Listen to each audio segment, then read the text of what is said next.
Hi everyone, welcome back to another video for Phantasy Star Portable 2. So today's video, we're just going to pick up from last time. So in the last episode, we ran into Shizuru again. He revealed that he was being inhabited by the King of the Ancients.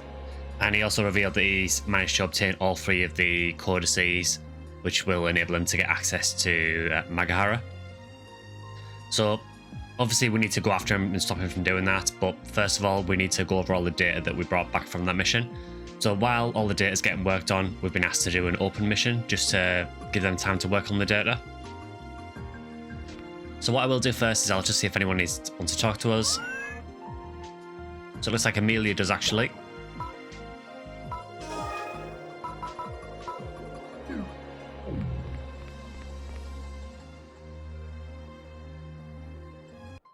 Shizuru はいえ、カムハーンは人の記憶を呼び出し、そこで鍵を探していたのですね。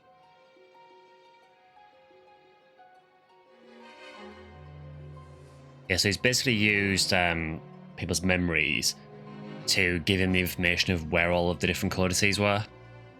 記憶から呼び出された場所、リュクロス、そしてデネス・レリクス。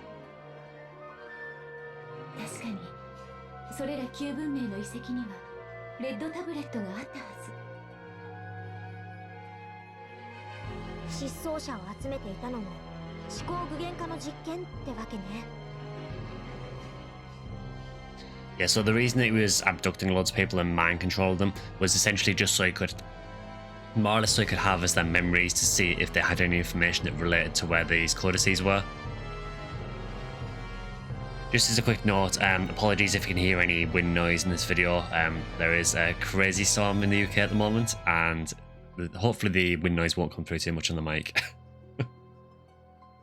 ええ、旧文明の遺跡に踏み込んだ者の記憶を使ってレッドタブレットを実体化させるのが目的だったのでしょう。お？実体化したリュクロスもデネス・レリクスも結果的には消えちゃったけど、レッドタブレットも一緒に消えてたりしないのかな。その場で鍵としての情報を取り出したに違いありません。情報さえあれば問題ないのですから。レッドタブレットそのものであれば、あの男の手で作成することぐらいたやすいはず。Yeah, so he's used the data from people's memories to figure out where the codices were. But obviously, these areas were made from people's memories, so as soon as they disappeared, so did the codices. So he basically used their memories to decipher the codices, get all the data that he needed, to then create his own copies of them. So it is quite complicated, but you can kind of see why he's done it. 王様のくせにせこい真似を。いや、だからこそ王様になれたのかな。なん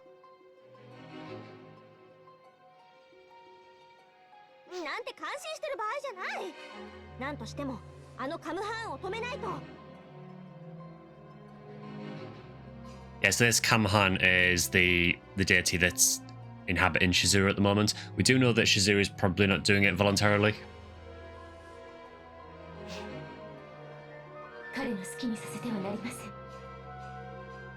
近づきすぎた太陽というものは害になるだけなのですから。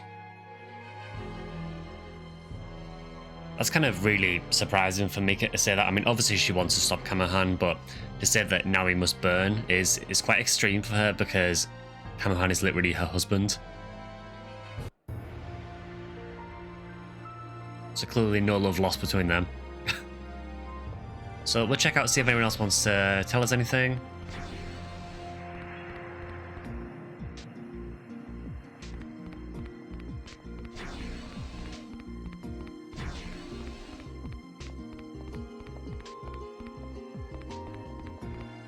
Yeah, looks like Vask wants to talk. マザーブレインの再現とはどれだけ人の心をもてあそぶつもりだろうな。同盟軍でなくても憤りを覚える。同盟軍に所属する多くのキャストにとってマザーブレインは未だ忘れ得ぬ存在だ。シード事変で失われたとは言えな。 So obviously in the last episode we did fight Mother Brain, or rather a recreation of it that again was created from people's memories, in this case the AMF soldiers. 元を正せばおよそ100年前に同盟軍が発足しパルムに本拠を置いた時からマザーブレインと同盟軍は共にあった。武力による各惑星の治安維持が同盟軍の目的ならば、その統率管理は厳密に正確に行われなければならない。生体コンピュータたるマザーブレインはその一心で同盟軍の全てを担っていた。それこそ兵士の信望を集めるほどになる。故にシード事変で侵食された際に同盟軍のキャスト兵も共に狂い暴走するという悲劇が生まれたのだ。Yes, this is all relating to events from PSU, which were more or less recreated in the last episode of this. 今でこそクルエンカーツ司令官の下でマザーブレインの統制から離れた体制を築き上げてはいるが、皆覚えてはいる。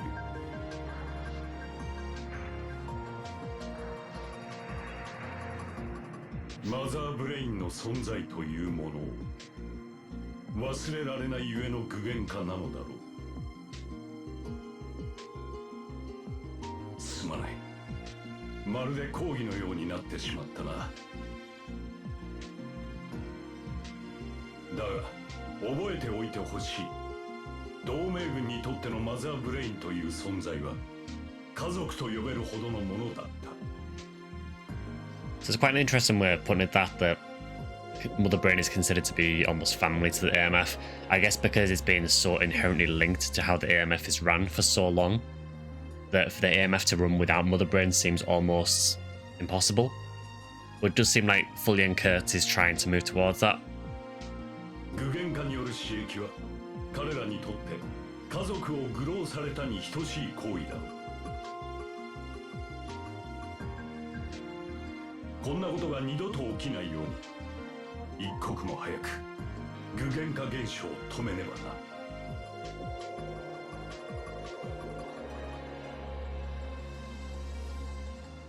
Yeah, it does beg the question of if Shizuru can create things like Mother Brain again, what else can he create? More or less anything is the answer. Okay, so since we've got no one else to talk to, I guess we just do an open mission. So yeah, we don't have any story missions at the moment, so I think what I'll do is I'll probably do a rainbow base. It's a nice quick quest, and then we can get onto the story again. I will just run it in C rank because the B rank enemies are level 16. That might be a little bit tough at this point.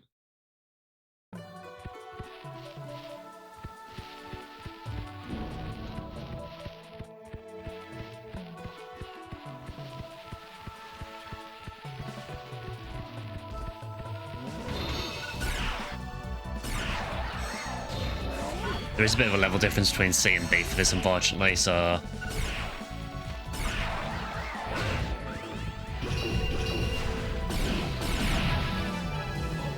And even saying that, we still got level 31.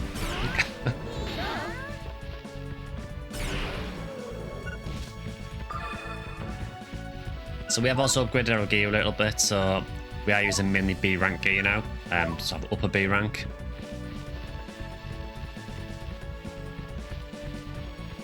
It is still very limited what's in the shop at the moment. I know that there are exchange quests where you can get gear. I'm trying to stick to what's available in the actual shops for the most part, or drops.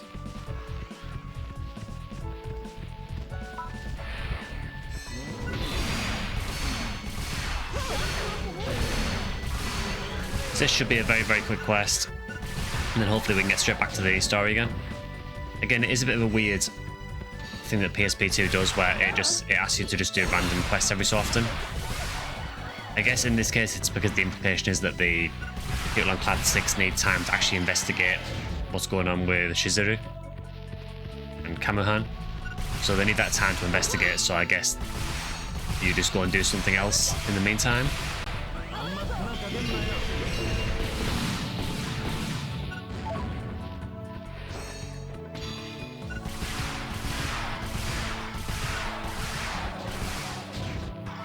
So, I can't remember if I've mentioned this before, but the plan with this playthrough is I do plan on doing a PSP2 Infinity playthrough as well. It will not be straight after the conclusion of this playthrough though. So once base game PSP2 is done, we'll then take a break for a while, we'll do some other content, and then we'll come back to Infinity at a later date. I do want to do a playthrough of Infinity at some point as well.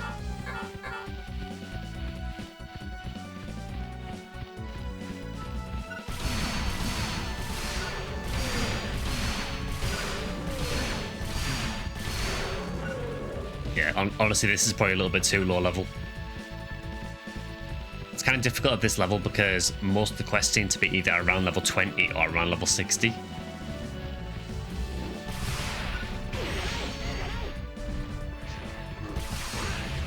Hitbox on that charge is a bit weird, it actually hits you before it gets to you.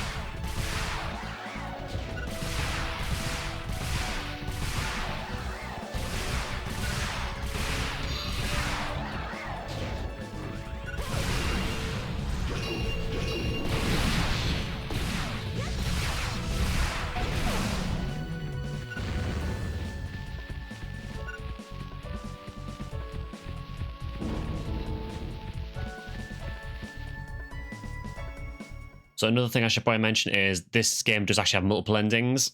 So throughout the game you build up, it's like a hidden meter you can't actually see, but there is basically like a friendship gauge for Amelia. And depending on your actions, you build that gauge up and that will influence what ending you get at the end. It also depends on how you rank on the story missions as well. So because of that, I'm pretty sure I'm not going to get the true ending because there's been a lot of quests I haven't S-ranked during this playthrough, but we'll just go with whatever ending we get.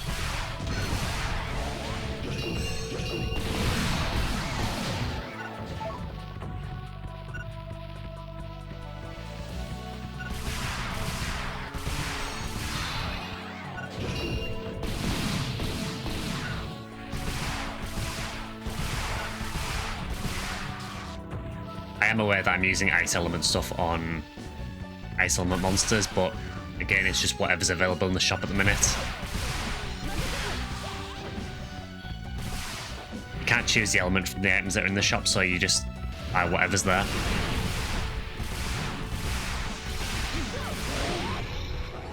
Yeah, so really quick quest, that one.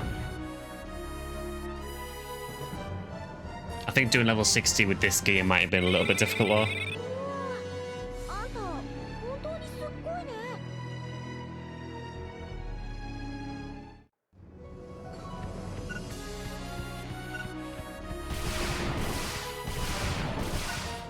Any free escape dolls?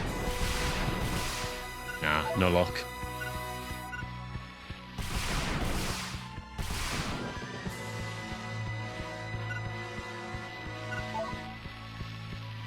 So we'll go back to Clad 6 and we'll pick up the story again.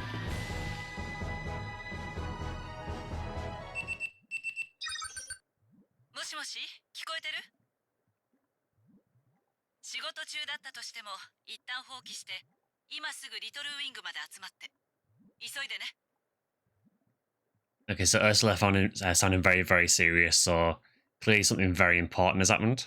I mean, you assume it's something to do with Shizuru.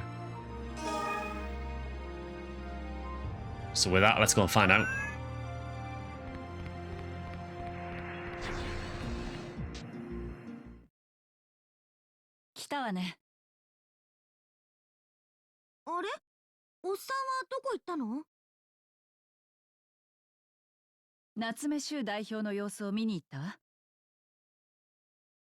Yeah, so in the last episode, we did actually come across Natsume, which is Shizuru's dad.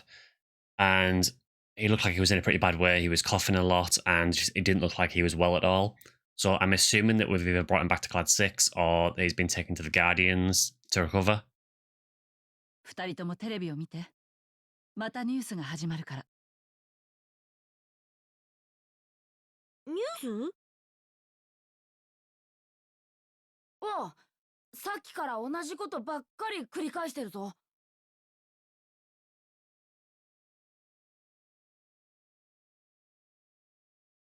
はー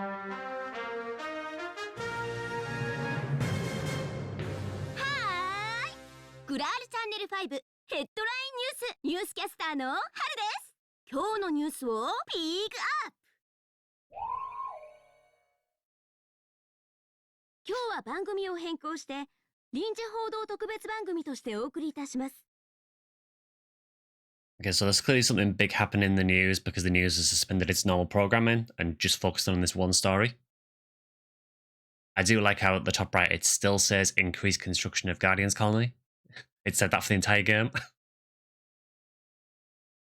3惑星で突然人が意識を失い生命機能が著しく低下するという可視化現象が発生しています。 Well, that's not good. 症状の差は種族に関係なく突発的に発生しており各地で混乱が見られます。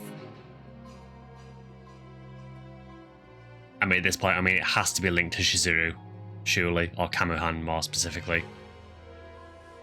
この謎の症状に対し三惑星政府は過去のシードウイルスや特定疾患などの症例と合わせて実態調査を開始しました。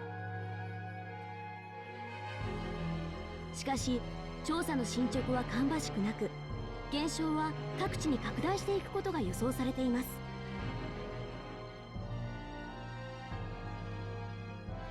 また当現象について関与を疑われているシズル収支の行方はつかめずガーディアンズを中心になおも調査中です。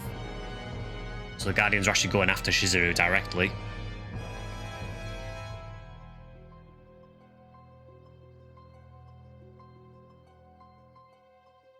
今の可視化現象ってシズルが失踪者たちに使ってたやつだよね。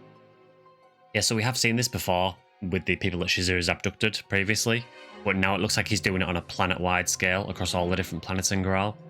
So clearly he's up to something big.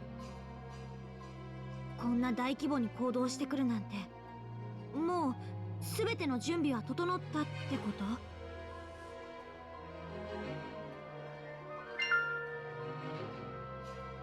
Got a pen, I need to write my will. I'm gonna say there's still hope.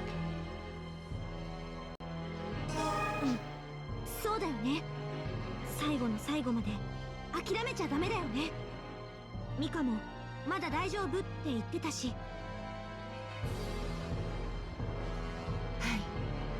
い、エミリアの言う通りです。まだマガハラの気配はありません。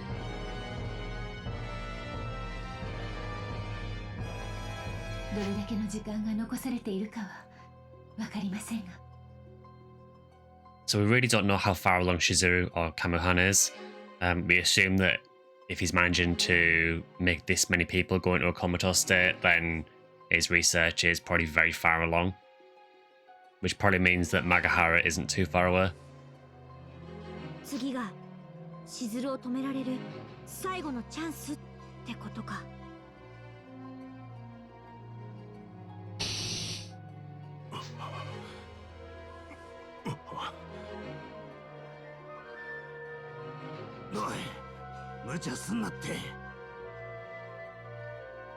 So Natsume clearly not in a good way, so. そうも言ってられません。息子の不始末は私が。あんた想像以上に体にダメージがあるんだぜ。無茶して倒れても知らねえぞ。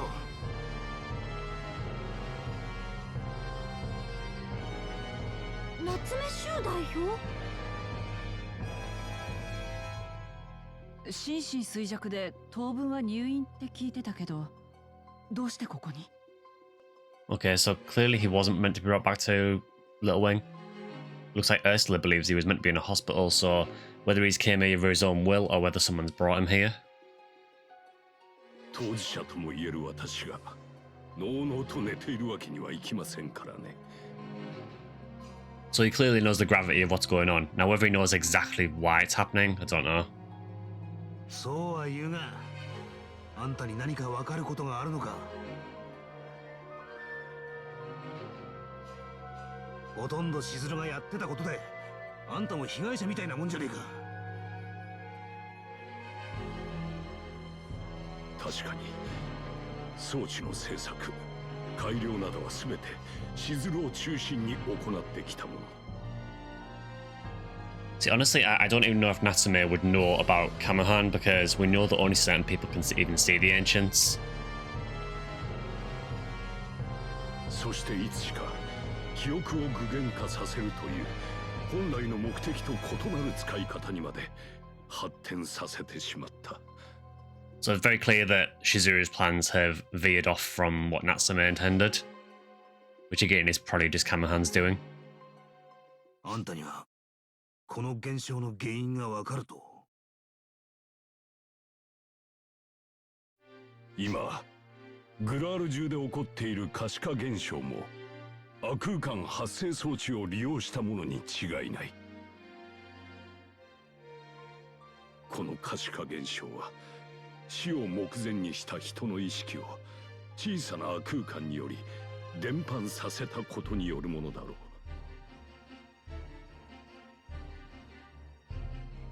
う。ないものをあるものにする力を利用し、意識を強制的に上書きするとはよく考えたものだ。 It does make you wonder at this point how much of this Natsume actually knew when they were developing the subspace generator. Now, we said that Shizuru sort of took the lead on it, but he clearly knows quite a lot about it, so it does also make me think, why didn't he try stopping it earlier?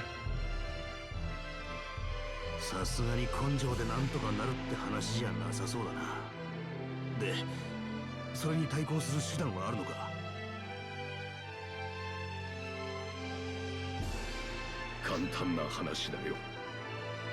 向こうが死を見せてくるのなら、こちらは生を見せてやればいい。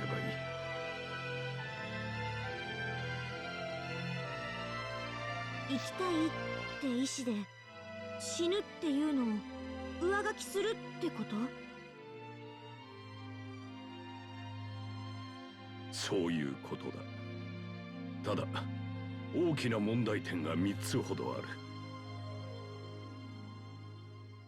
まず何より現象を調査するための専用の研究施設が必要になる。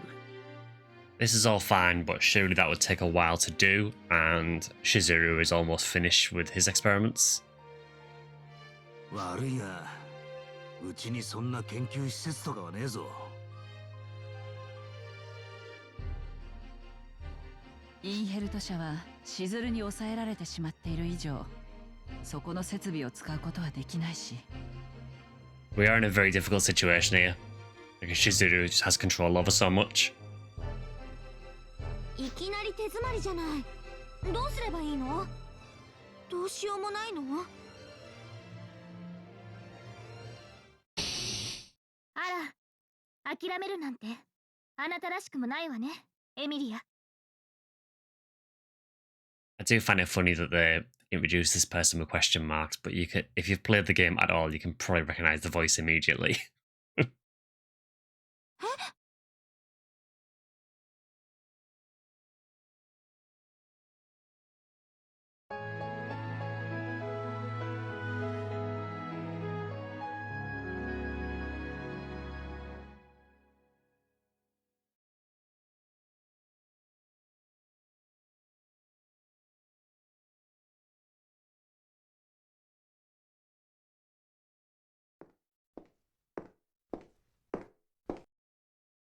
ルミア、それにマヤさんも。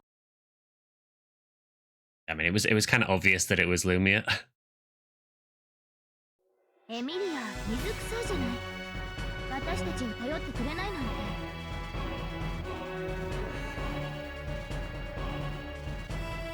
夏目修代表、その検証実験、ガーディアンズ研究施設で行うことは可能でしょうか？ああ、噂に名高い研究部の施設を借りられるのなら、それに越したことはね。 So the Guardians are obviously all in on trying to stop Shizuru as well, so they're obviously pitching in on the research side. これで一つ目は解決。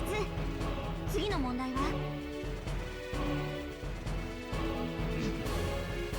次に問題になるのが、圧倒的な死の意識に立ち向かえる強い生の意識を持つ人だ。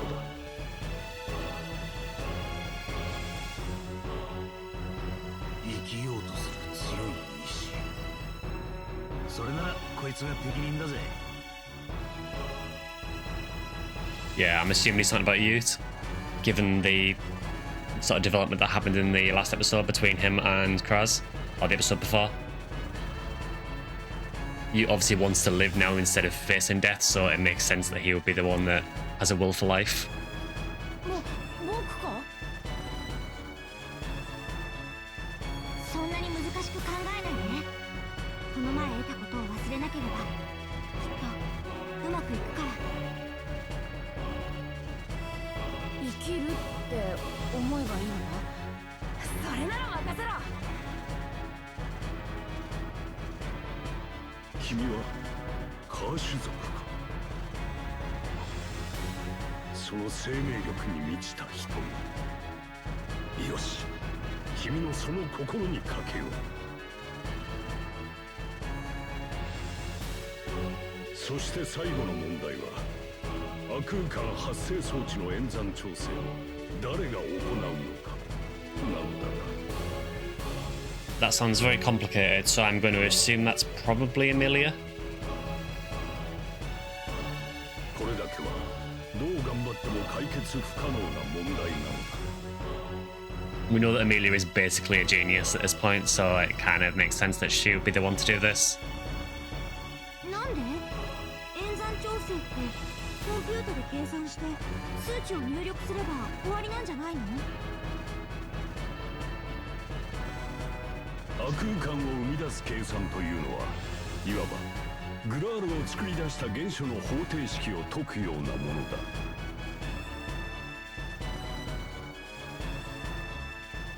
アルム中の最新鋭のコンピューターを全て併用して演算したとしても、かかる日数はおよそ580日。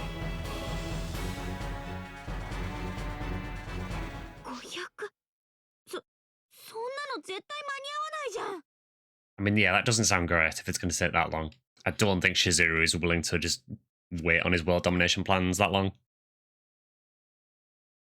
だとしたら今まではどのようにして計算していたのです？すべてしずるが一人で行っていたことだ。 Which again makes sense because he's got obviously Kamhan inhabiting him, so all that knowledge from the ancients is there. しずるは、あの子は奇跡とも呼べる分析能力と類まれなる演算能力を持っていた。だからこそ不可能とも思える亜空間の計算を成し遂げた。故に亜空間発生装置を制御するためのパラメータ演算はしずるでなければできない。 That's probably not ideal. こればかりは絶対に代替が効かないものなのだ。 But we do have a genius here with Amelia, so maybe she could do it. 一つだけ方法があります。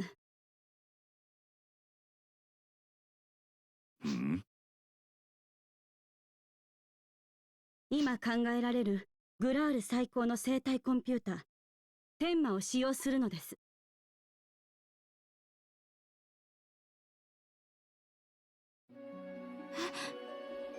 それって。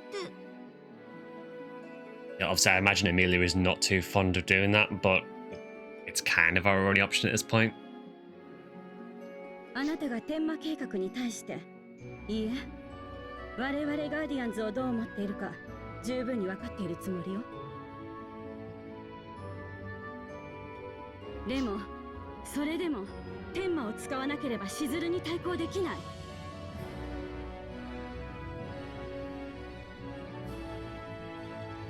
やだ、やだよ。あれだけは絶対にやだ。もう二度とあそこには入りたくない。 Obviously, everything associated with Project Tenma and the Guardians sort of brings back all these like horrific memories of Rycross and everything for Amelia, so yeah, I can totally understand why she doesn't want to do it, but we are at a point where there is no other option. Well, it seems like there's no other option at this point anyway. お願いエミリア、なりふり構っていられないのはあなたも分かっているでしょ。で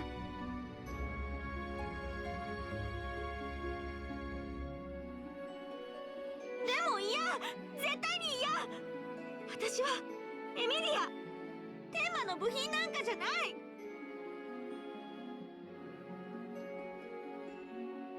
エミリア、グラールの危機を救えるのはあなたしかいないのよ。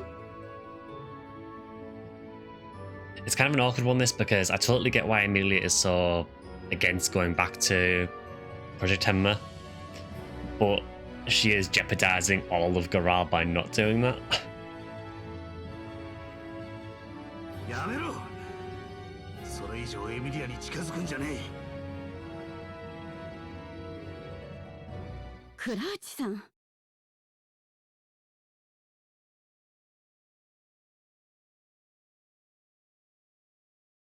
I mean, the funny thing at this point is we're going at this crazy. We're trying to sort of figure out what the best way of stopping this plan is. I mean, the other option is we just go and find Chizuru.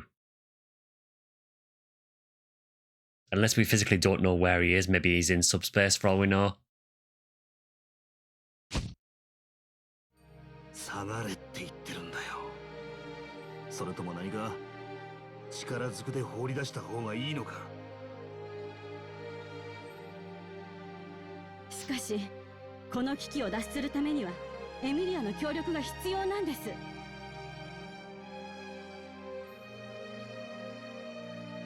それじゃ昔と同じだろう。It's kind of confusing because surely there's a way for Amelia to use her abilities without hooking her up to Project Tenma again. You know, we've already established that she is a genius, you know, from what she worked out when we were at Habiro a couple of episodes ago, and that didn't need Project Tenma, so it's kind of unusual that we apparently need Project Tenma to do this. I guess the way they're looking at it is it's the fastest computer in Garal combined with Amelia. こいつを悲しませてまで、辛い思いをさせてまで得たいものなんてあるわけねえ。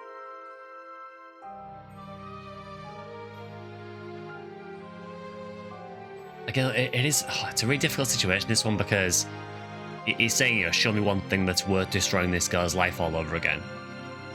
But if we don't do that, the whole system gets destroyed, which would destroy her life and everyone else's. So it's a really, really difficult situation that we're in at the minute. おっさん。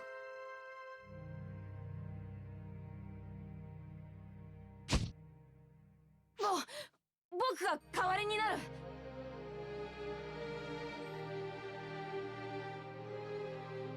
エミリアは僕に生きることの楽しさをいっぱい教えてくれたんだ。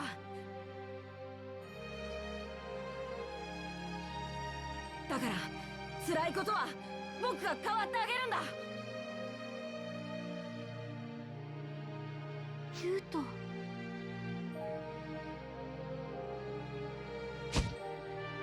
エミリアは笑うようになってくれた。やっとみんなと一緒に笑えるようになっ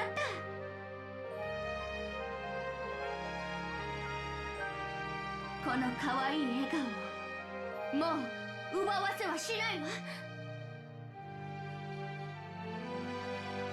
Chelsea's legit one of the best characters in this game. More so in Infinity, I think, but yeah, in PSP2 she starts to show a bit of a personality a bit, but Infinity she's amazing in that game. チェルシー。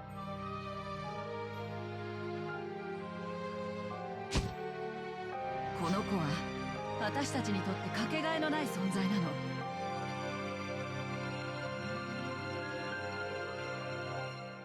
Yeah, so it's clear that Little Wing are not going to let Amelia go to Project Tenma.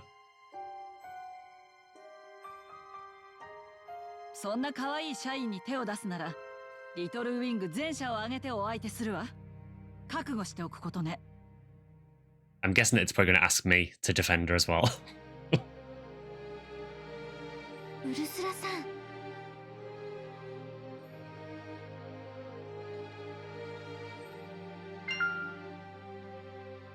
Yeah, so you can stand in front of Amelia or lurk in the shadows. can just be that really one awkward person just lurking in the shadows while everyone else is defending her.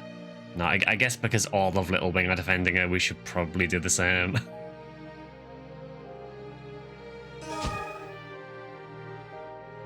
あんたまでみんなどうして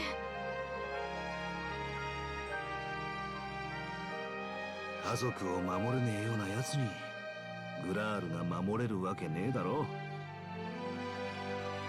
It's a nice sentiment, but again, we are sort of looking at the fate of the entire Goral system here, so as nice as this is to see Little Wing defending Amelia, it's also potentially a bit stupid because we're potentially endangering the entire system unless we can find another way of getting to Shizuru.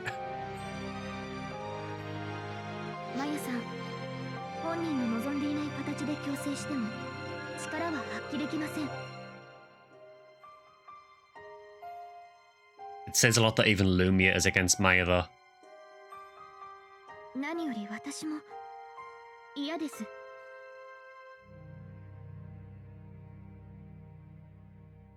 ルミア。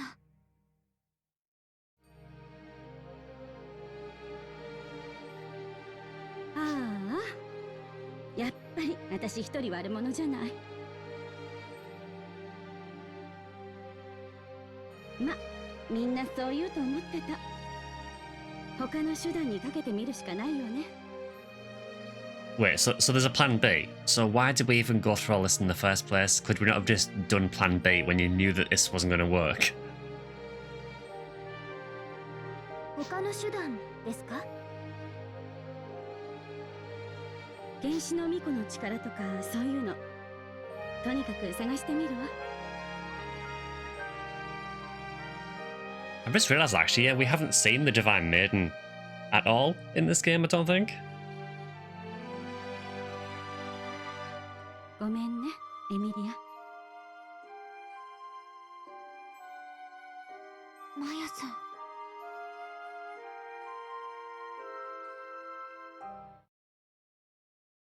あれは怖い、嫌い、苦しい。いや、だけど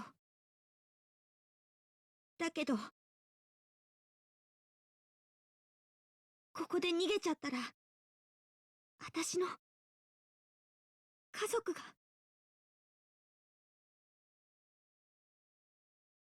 大丈夫。あなたの周りにはいつも皆さんがいます。もちろん私も。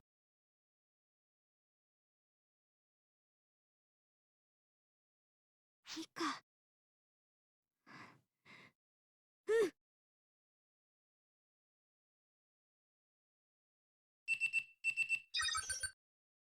つながった。もしもし、カレン？今ちょっといいかしら。待って。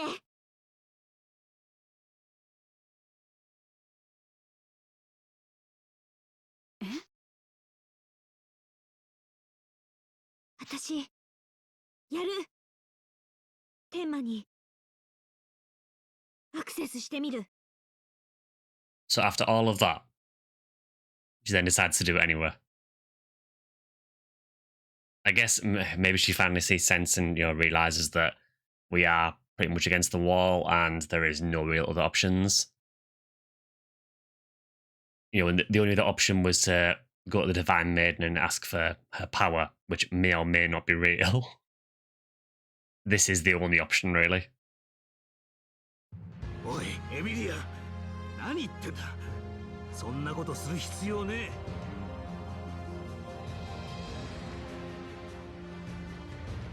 お前それでずっと苦しんできたんだろ。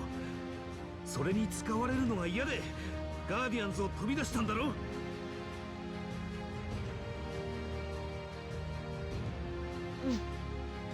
私は天魔の部品だった自分が大嫌いだし、天魔もガーディアンズも大嫌い。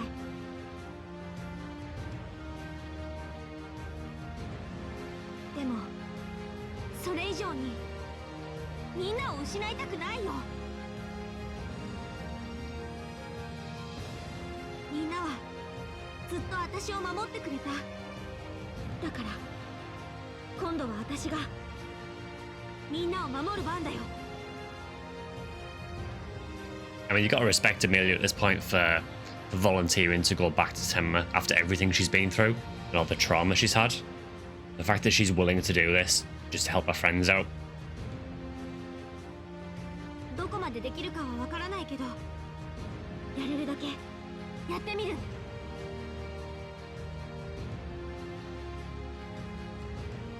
ミリ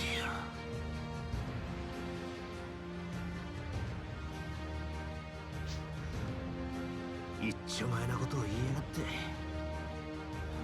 分かった、好きにしやがれ。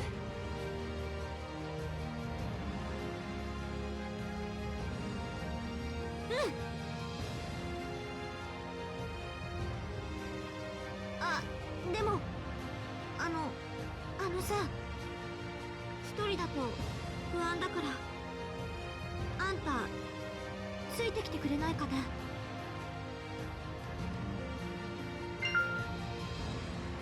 Of course I will. ありがとう。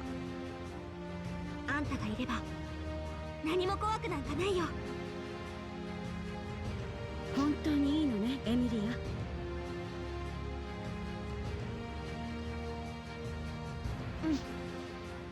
もう決めたことだから。分かったわ。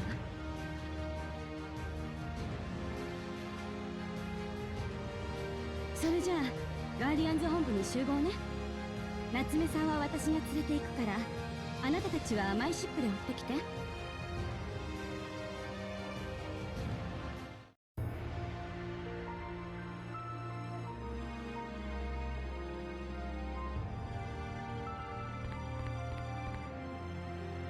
So it looks like Ursula does want to talk to us. ああ、ちょうどいいところに来たわね。ちょっとあなたの任務報告書について2、3質問があるんだけど。No offense, Ursula, but this doesn't seem too relevant at the moment when the fate of the entire system is at stake. But please go on.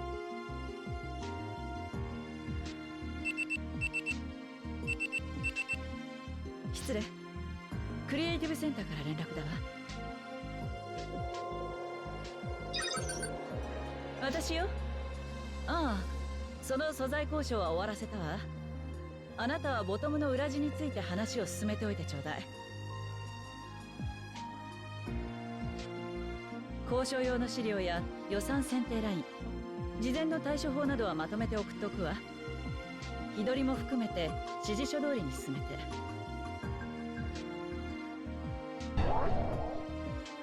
ごめんなさいね。それであなたの報告書についてなんだけど、私の計算ではもっと経費がかかってるはずなのよね。一部記載漏れの経費があるんじゃない？で、これエミリアの報告文か。それじゃああの子の申告ミスかしらね。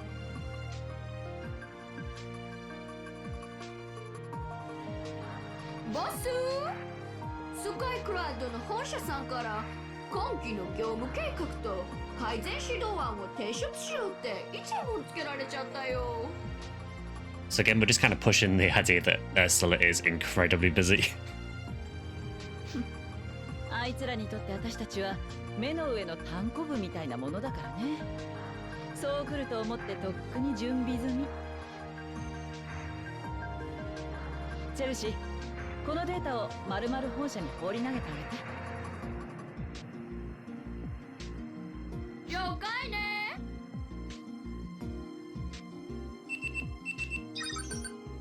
はい、私よ。I feel it might be quite a while until we actually get through this report because she just keeps getting interrupted constantly. デザインラインの見直しね。軽く言ってくれちゃうわ、ほんと。まあそれについても予想はできてたから、すでにデータは作ってある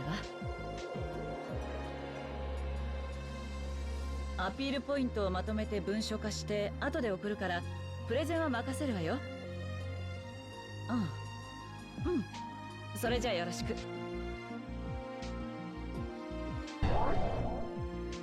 それじゃあこの報告書は後ほどエミリアに確認するとして、次はこっちの書類。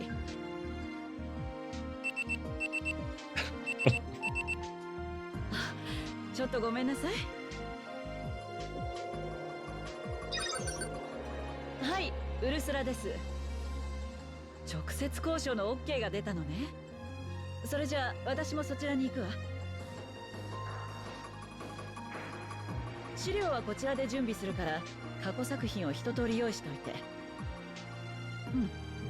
そう、ネックレス中心でいいから。ごめんなさい、休養ができちゃった。その書類の3ページ目と6ページ目に署名と、最後のページの報告に記入漏れがあるから書き加えておいて。それじゃよろしくね。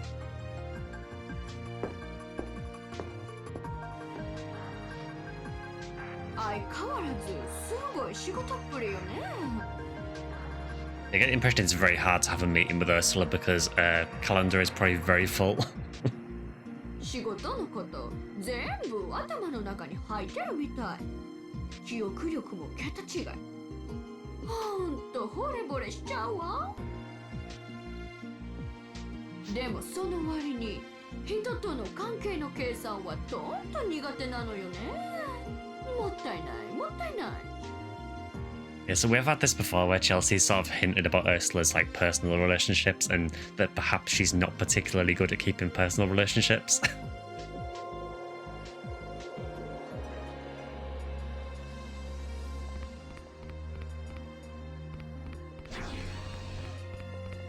So unsurprisingly, Amelia wants to talk to us.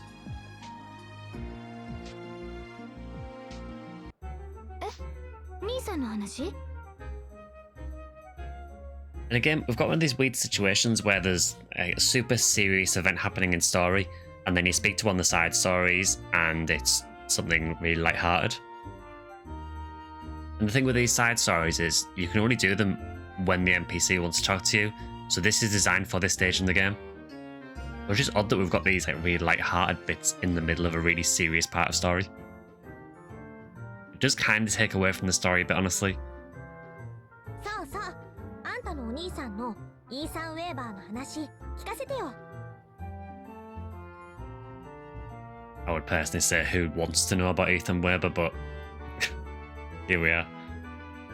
世間一般では英雄って言われてるけど、実は私具体的に何をしたのかとか知らないんだよね。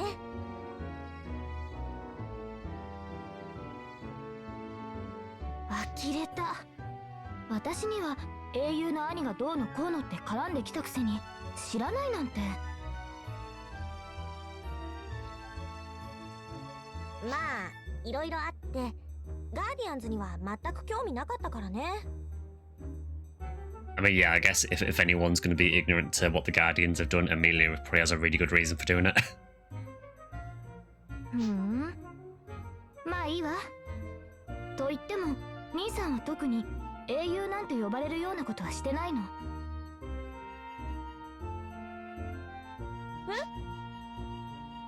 ただ単純に大切な人を助けようってずっと頑張っていった結果がグラールを救うことになったのよ。Yeah, it's kind of funny that he kind of saved Goral by accident. 兄さんは最初からグラールを救おうなんて言っていたわけじゃないの。だから英雄って呼ばれるのは嫌いみたい。本人はそんな大層なことをしたつもりはないからって。ついででグラールを救っちゃうって謙虚というか適当というか。まああんたにしてみれば私を救おうとしたところから始まって今こんなことになってるわけだけどさ。 Please don't compare me to Ethan. I'd rather you didn't. だから今の私たちの行いもやがては英雄視されるかもしれないわよ。エミリアが英雄って呼ばれたりね。想像しただけで嫌な感じ。So Amelia clearly quite similar to Ethan in that she doesn't want to be called a hero.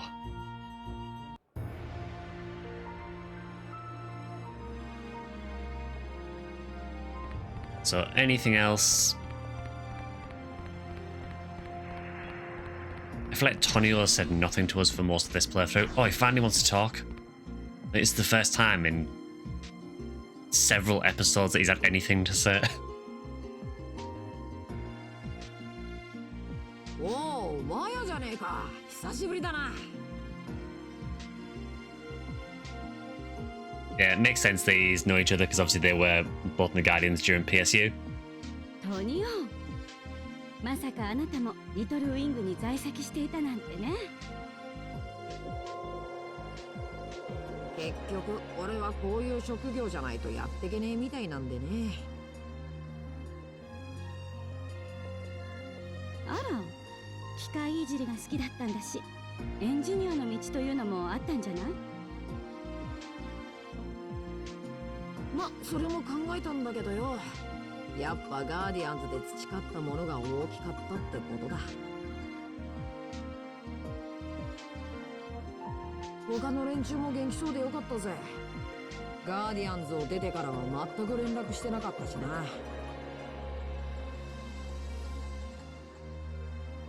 ところでエミリアがガーディアンズだったって話をさっきルーに聞いたんだが、あれはマジなのか？3年前まで在籍ってガーディアンズの入隊資格は14歳からだろ。あいつ何者なんだ。 Yeah, so Tonio's obviously noticed that there's something weird about Amelia, considering that you have to be 14 to get in the Guardians and she was there until 3 years ago, when clearly she looks probably around that age anyway now. So I think she is a little bit older in PSP2, but I can't remember her exact age. But obviously there are reasons that she was in the Guardians younger because she was hooked up to Project Tenma.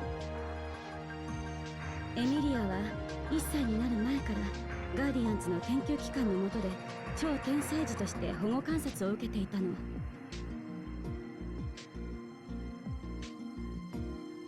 その存在はガーディアンズ内部でも重要機密扱いだったから知っている人はごくわずかだったわ。研究機関の中で教育を受けてガーディアンズ付属の大学卒業資格を取得。そのままガーディアンズの研究部門へ所属。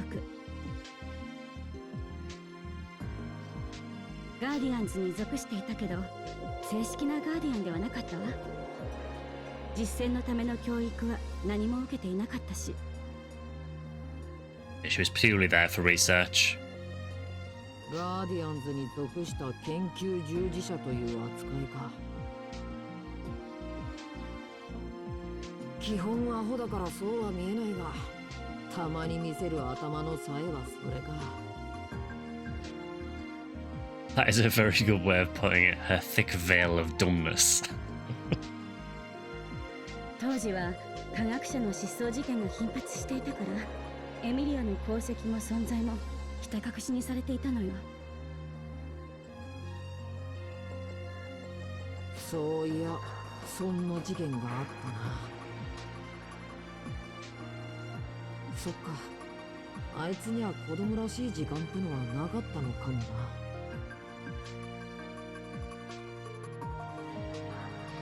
これからのびのびとその時間を取り戻せればいいんだけどよ。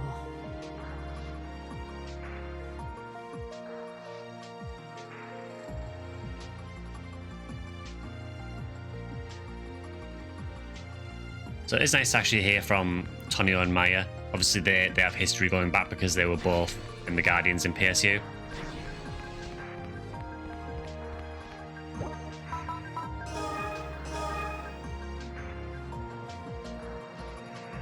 So I think we'll end that one there for today. So in the next episode we will head over to the Guardians colony and we will attempt to try and figure out how to stop this this coma that's plaguing the whole Goral system.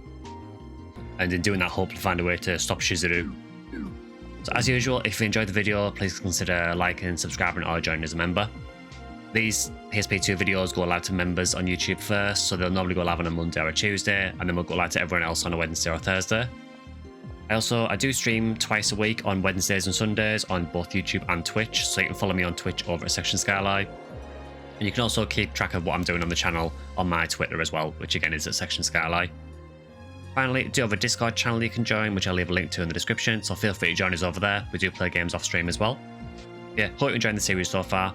I think we are getting very near the end of PSP2 now, so I think maybe a couple more episodes at most, and then this playthrough will be done, and then we'll pick up Infinity at a later date. Yeah, hope you're enjoying it so far, and I'll see you guys in the next one.